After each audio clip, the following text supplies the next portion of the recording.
tardes, mi nombre es Manuela Gaviria y les doy la bienvenida a Pasa la Voz, Defiende tus Derechos. Este es un programa de las organizaciones y redes de derechos humanos con el apoyo de Canal Capital, la televisión más humana.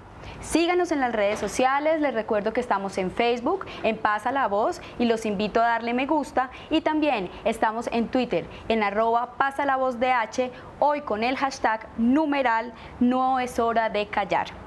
El pasado 25 de noviembre se conmemoró el Día Internacional de la Eliminación de la Violencia contra la Mujer. En el conflicto armado en Colombia, la violencia sexual ha sido un arma para debilitar al enemigo. Es tal la gravedad de esta práctica que recientemente en la Mesa de La Habana se acordó que la violencia sexual no es objeto ni de amnistías ni de indultos. Para hablar de este tema, para conocer cómo se llegó a este acuerdo, para saber cómo ha sido esta práctica de la violencia sexual en medio y en el marco del conflicto, hoy nos acompañan en Pasa la Voz dos invitadas muy especiales. Está con nosotros Adriana Benjumea. Adriana es directora de la organización Humanas y defensora de los derechos de la mujer. Bienvenida, Adriana. Muchas gracias. Y también está con nosotros Ginette Bedoya. Ginette es periodista, activista contra la violencia hacia las mujeres, pero también es víctima sobreviviente de la violencia sexual por parte de los paramilitares. Bueno, como siempre, Ginette y Adriana, antes de empezar nuestra conversación aquí en estudio, las quiero invitar a que escuchemos qué nos dijeron en las calles de Bogotá. Hoy le preguntamos a la gente, ¿cree usted que el fin del conflicto reduciría la violencia contra las mujeres? Veamos. Hoy, en nuestro Voz Populi, le estamos preguntando a los bogotanos, ¿usted piensa que el fin del conflicto armado va a reducir la violencia contra las mujeres? Vamos a ver lo que nos respondieron. No, porque igual los que pelean son, las mujeres son los mismos esposos, los que les pegan, no tienen nada que ver con el conflicto armado. Si no logramos tener respeto en la casa, entonces la violencia nunca va a terminar. Creo que eso es cuestión de cultura de los hombres. Entonces no tiene que ver con el conflicto armado. El conflicto armado que hay en este momento contra las mujeres, contra el mundo, la violencia, tiene que, todos, tiene que empezar por nosotros la paz, realmente. Cada uno poner su granito de arena, si no, nunca habrá paz en Colombia. O sea, sí puede que se disminuya respecto a, no sé, guerrillas y todo eso, pero pues no es lo único. La violencia no solo se da por los grupos armados, sino por la gente del común, la gente de la ciudad. La mujer desafortunadamente es el blanco de los conflictos, de todo. Contra las mujeres no creo que tenga mucho que ver, pero de pronto sí hay que mejorar, pues llegar a la paz es el objetivo. Bueno, Adriana, como escuchamos, hay mucha gente no vincula justamente la violencia sexual con el conflicto armado, pero también vemos que la gente sí sabe que independientemente de que haya conflicto, hay violencia sexual. Entonces, cuéntanos un poco cómo es este vínculo entre violencia sexual y conflicto armado, por favor. Sí, muchas gracias. ¿Qué particularidades tiene? Claro que sí. Pues realmente la gente tiene razón cuando dice a las mujeres las violan en el marco del conflicto armado, pero también por fuera del conflicto armado. Y seguramente un acuerdo de paz no trae consigo la eliminación completa de la violencia contra las mujeres, pero sí es muy importante mencionar que en el marco del conflicto armado la violencia contra las mujeres se exacerba, que todos los grupos armados que participan en las hostilidades practican la violencia sexual contra las mujeres, las niñas, los niños, y que uno de los grandes retos que tiene el proceso actual de paz en Colombia es erradicar la violencia sexual en el marco del conflicto para poner en la agenda de la sociedad también esa violencia sexual que está por fuera del conflicto armado. Por fuera del conflicto. Hablábamos ahorita, ¿existen algunas cifras sobre cuál es el panorama de Colombia en el tema de la violencia sexual?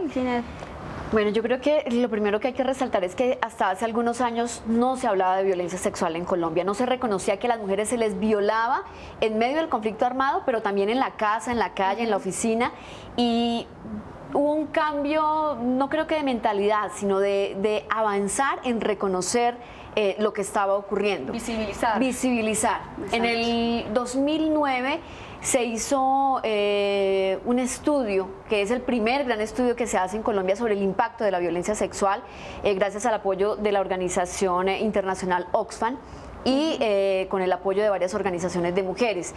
Y se tomó una línea de tiempo entre el 2001 y el 2009. Se estableció que por lo menos 500.000 mujeres habían sido víctimas de la violencia sexual en ese periodo. Solamente violación, porque violencia sexual incluye otro tipo de amenazas contra la mujer, no solamente la violación como tal. Pero estas son, digamos, cifras con base en estudios hechos en las regiones.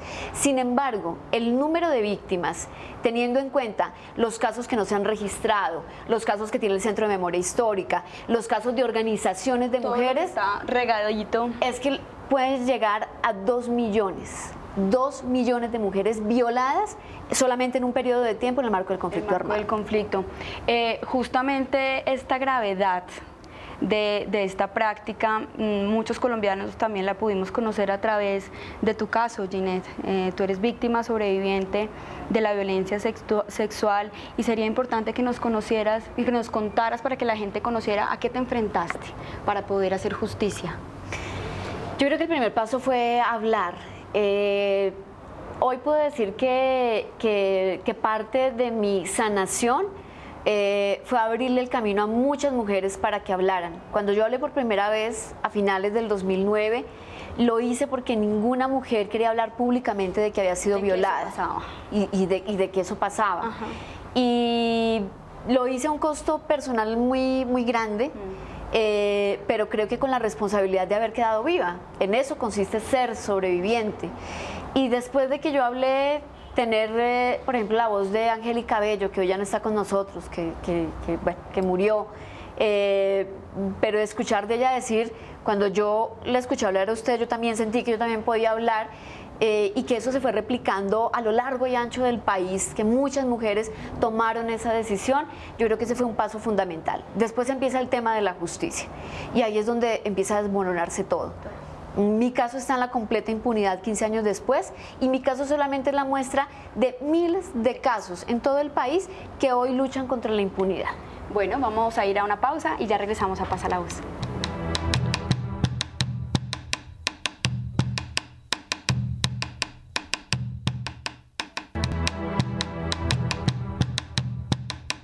Regresamos a Pasa la Voz. Les recuerdo que estamos en las redes sociales, síganos en Facebook y también estamos en Twitter, hoy con el hashtag numeral No es hora de callar. Para profundizar sobre este tema, quiero invitarlos a que veamos nuestra píldora de derechos humanos.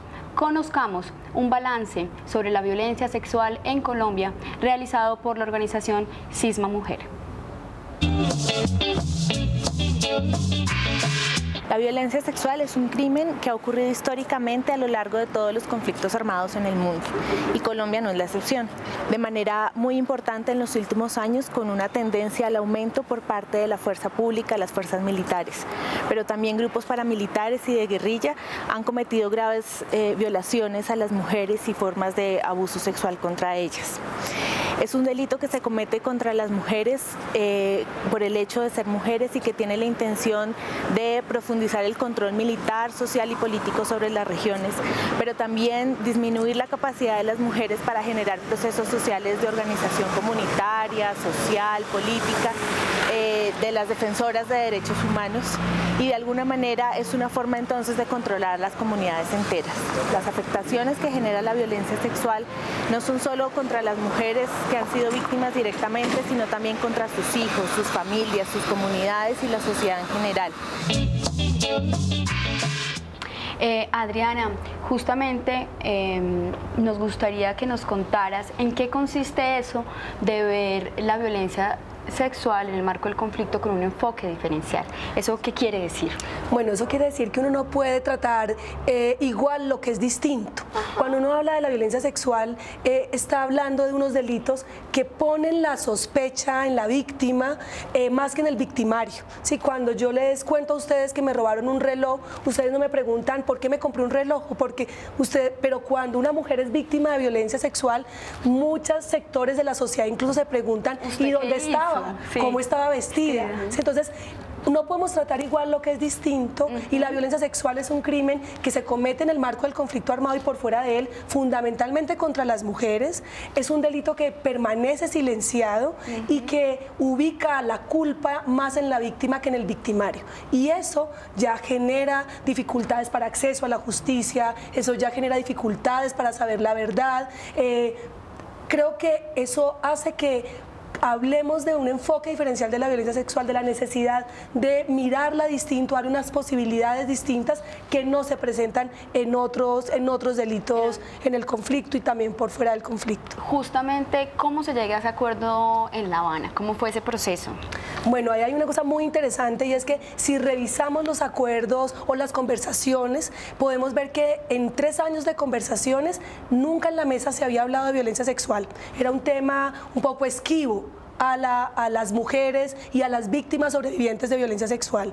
El 24 y 25 de agosto, 10 organizaciones fuimos invitadas a la mesa de conversaciones a hablar con las FARC y con la subcomisión de género. Hay una plataforma que conformamos, la campaña No es hora de callar, liderada por Ginette Bedoya, la Corporación Cisma Mujer, la Red Nacional de Mujeres y la Corporación Humanas. Escribimos un documento que se llama precisamente así: las 5 claves para un tratamiento diferencial de la violencia sexual en el marco de la justicia transicional. Ese fue un primer momento de incidencia en la mesa, y eso estoy hablando del 24 y 25 de agosto. El 23 de septiembre conocemos el comunicado 60 de justicia, y ahí nosotras lo hemos hablado con Ginette y con las colegas de las 5 claves, que nos sentimos recogidas en esa incidencia que hicimos de la necesidad de que las partes que están conversando miran que no es un delito como otros de los que están conversando, que para la satisfacción a las víctimas, para la verdad a las víctimas sobrevivientes, necesariamente hay que pensar ese delito de forma distinta. Entonces, digamos que ese es rápidamente como el proceso que nosotras con Ginette y con las organizaciones de las 5 claves podríamos resumir y que encontramos en ese comunicado 60. Entonces, justamente así se sienten recogidas esas propuestas, Ginette, ahí en ese comunicado. Yo sí, y además quiero agregar a lo que dice Adriana, que esto ha sido un trabajo también de lobby, de hacerle entender a la gente la dimensión de la violencia sexual. Claro. Y ha sido lobby con los negociadores de las FARC, con los negociadores del gobierno, con las organizaciones que nos apoyan a nosotras en nuestra tarea. Entonces nos sentimos recogidas, pero eso no quiere decir que esté completo ese trabajo. Sí, falta todavía. Cuéntanos justamente en qué consiste esa campaña que tú lideras, que se denomina No es hora de callar. Bueno, No es hora de callar nació el día que yo hablé públicamente de mi violación, en agosto del 2009, precisamente cuando tomé la decisión de ser voz de este informe que les hablo, que lideró Oxfam, y se convirtió, de ser una manilla en la mano, se convirtió en un voz a voz, de empezar a difundir ese mensaje de: si usted es víctima de algún tipo de violencia, no se quede callada, busque ayuda, acuda a la justicia, acuda a las organizaciones de mujeres, acuda a una amiga, acuda a una autoridad. Y es satisfactorio ver que de ser una manilla en la mano, que fueron 1000 manillas, hoy es una campaña que se conoce y se reconoce a nivel internacional, que ha logrado llegar a muchos sectores para capacitar a policías, a entes de salud, a fiscales, que ha podido hacer alianzas tan importantes como la que se hizo con Humanas, con Cisma Mujer y con la Red Nacional de Mujeres, y que logró llegar a La Habana. Yo fui una de las 60 víctimas que estuvo en La Habana hablando de violencia sexual y hablándole a los hombres que están negociando la paz por qué era importante hablar de los cuerpos de las mujeres y de los derechos de las mujeres. Justamente las dos que estuvieron en sus respectivos trabajos en esa discusión con la mesa de La Habana, ¿cómo fue esa respuesta? ¿Con qué se encontraron ustedes? Pues, a ver, nosotras desde las organizaciones de mujeres expertas, nosotras fuimos a hablar de un tema que no es sencillo, porque nosotras fuimos a plantear, mire, la violencia sexual, ninguna revolución y ninguna razón de Estado justifica la violencia sexual, y si hay violencia sexual en el conflicto, eso tiene que ser castigado con una pena privativa de la libertad, no puede ser conexo a los delitos políticos, y eso no es una conversación sencilla, porque son responsables ambas partes de ese delito, pero nosotras y también las 5 claves así lo revisó, nos encontramos con mucha escucha, con preguntas también al principio, y también no es fácil para quien se señala como responsable aceptar que lo es, pero creemos que de lo que fue nuestro primer encuentro a lo que fue el comunicado 60, incluso en la misma visita, creemos que el cambio es importante, creemos que hubo oídos que escuchaban y eso nos parece importante. Bueno, vamos a ir a un receso y ya regresamos.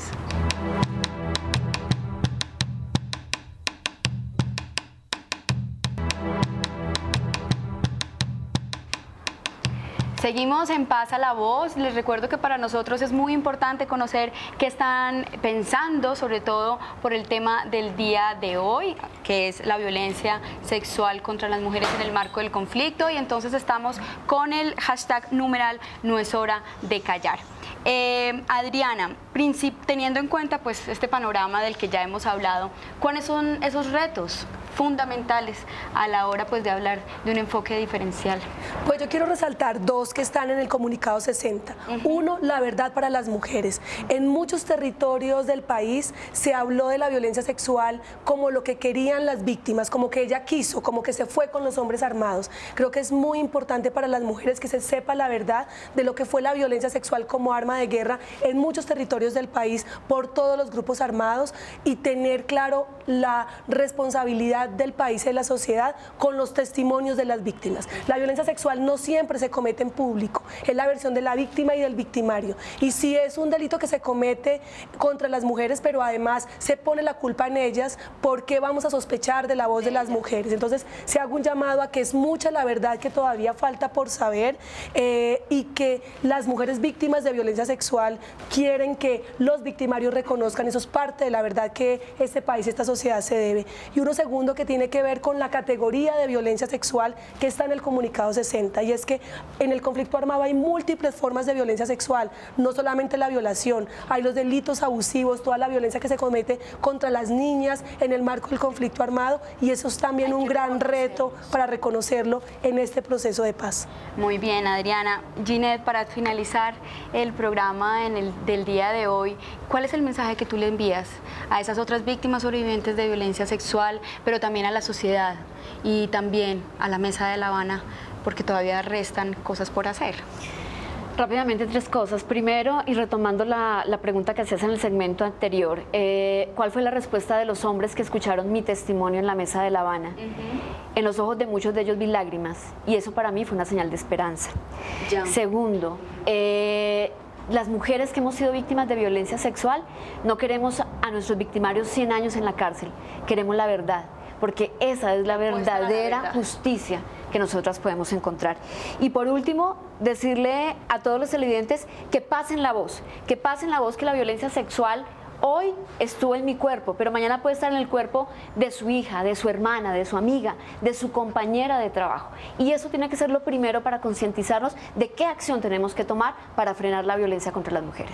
Justamente hablando de las acciones, de acuerdo también a las experiencias internacionales, se ha visto que las mujeres estarían dispuestas a hablar y a contar su verdad y a contar su historia, siempre y cuando tengan unas condiciones, unas garantías, ¿no? Una seguridad, una intimidad, una confidencialidad también de eso. Ahí el gran reto es entonces para el Estado, cómo asegurar esas condiciones para conocer la verdad de la que estamos hablando. Frente a eso y frente a ese reto que tienen las instituciones, ¿qué nos podrías decir, Adriana?